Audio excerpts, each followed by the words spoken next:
Welcome. It's Domain Dave from CheapWineFighter.com with another wine review and podcast. The wine review is written on the CheapWineFighter.com website and the podcast while you're listening to it.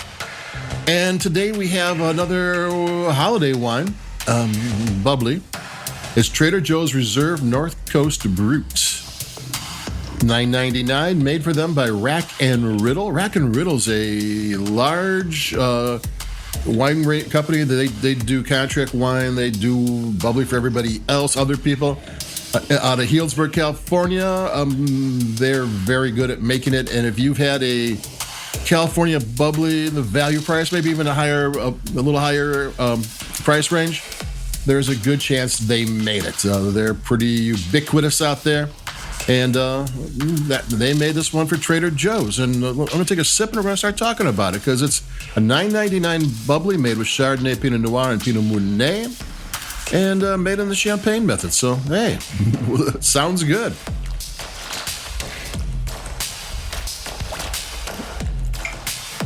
North Coast is Sonoma, Napa, Mendocino, Lake County, and a couple of Soldano. There's a couple of small kind of boutique AVAs up that way. They're not big enough to have that much impact on things compared to the other ones, but that's the North Coast. I'm pouring myself a little more here, get the bubbles going. It's got good bubbles. And like I said, it's Chardonnay, mostly Chardonnay, then Pinot Noir, Pinot Meunier. Those are the classic champagne grapes. There's more Chardonnay here than Pinot Noir, but it's still a blend. And it tastes pretty good. We've done this one, but this is maybe the third or fourth vintage that Trader Joe's has done this Reserve North Coast. And we've done it before. I think last year we did the Rosé. And also last year there was a Sonoma for $5 more. We'll probably do that one again this year. And the reason, normally with non-vintage wines, I leave them alone for a couple of years because the whole theory behind non-vintage wines is that it's the same year in, year out. You blend different years together to make sure it's the same drinking experience every single time. But Trader Joe's isn't a champagne house. It's not a winery. It's a store. Do they care? Maybe they have a 10-year contract with these people and they have enough wine that they can actually do that. But I got a feeling, because, Rack and Riddle does have extra wine, still wine, extra things they can blend together to make this.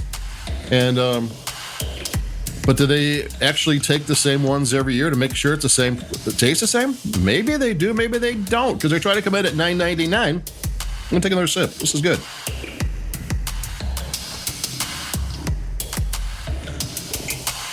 So in other words, all the reasons why I don't revisit non-vintage wines, at least on a regular basis, because non-vintage wines can change.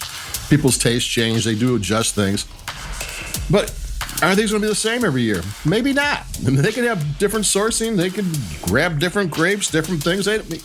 So it's kind of, what you want to do is guarantee is that still, it rocked last year. Is it still good this year? So we go back to it. And they'll probably do the $15 Sonoma one too, just to see it's worth the extra $5. Last year it wasn't. Last year the $10 delivered so much, the $15 wasn't really an improvement. It was good, but it wasn't an improvement. So what we have here is a traditional method bubbly, which it means the first fermentation was like everything else, like it is probably a stainless steel tank. They didn't tell you what's going on. And then they age it for a while and they put it in a bottle and add some yeast and some sugar, put a temporary top on it, and walk away for who knows how long.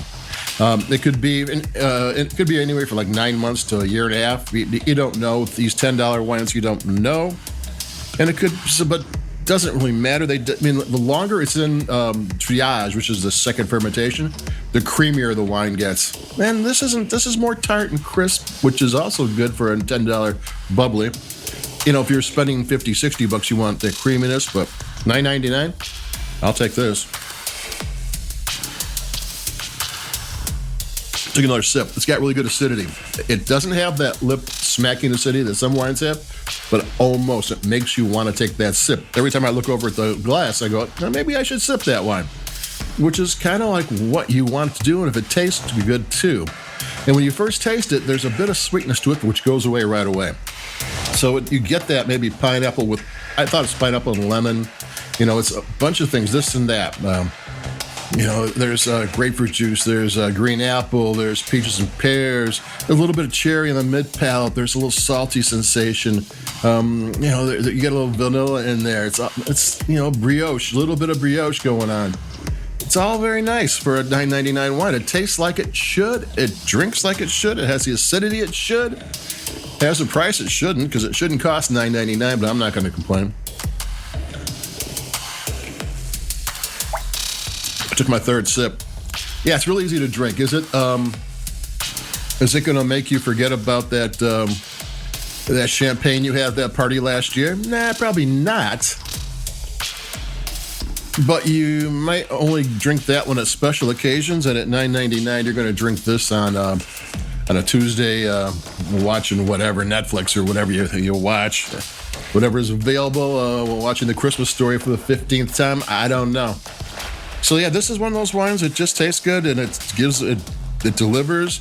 Is it the same as last year? No, my tasting notes don't really match up, but so who knows what that's all about? It could be my taste buds are different this year. That does change over time too. Wines I like in the spring are not necessarily like wines I like in the fall, and that's how that goes sometimes.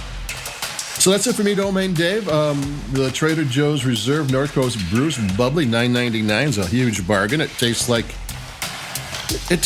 you would never guess it to be $9.99, and it's got some balance, it's got some flavor, it's got just got the whole package for a cheap price. So, adios. That's it for me, Domain Dave. Like us where you like your podcasts, if you will, please. Have a great holiday. I won't be posting until after Thanksgiving. And then we're going to be hot and heavy, a lot more bubblies and what have you, maybe some upscale wines and some interesting things. Not even sure all we're going to do. We'll play it by ear because the sales happen on the 1st. So adios, keep it cheap, stay safe, stay warm, and keep it cheap. I'll be talking to you. Bye-bye.